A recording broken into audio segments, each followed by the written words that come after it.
السلام عليكم، ازيكم حبايبي؟ عاملين ايه؟ دي فكرة العزومة اللي انا عملتها. كانت في واحدة من العزومة منقبة، فما كانش ينفع ان هي تقعد معانا على ترابيزة السفرة او تقعد في الجمع الكامل كله. فاللي حصل ان انا حطيت لها صينية لوحدها في أوضة لوحدها جوه عشان تاخد براحتها. هقول لكم على مكونات الصينية.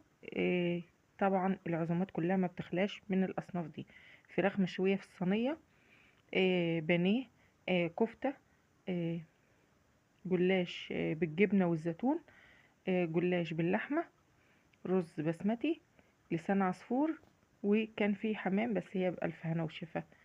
قالت ان هي هتاخد الحمام معاها البيت. آه، اهم حاجة ما تنسوش الاشتراك في القناة والاعجاب بيها وكومنت جميل منكم لتشجيعي، وشوية ملح وفلفل عشان تحلى الاكلة بتاعتنا.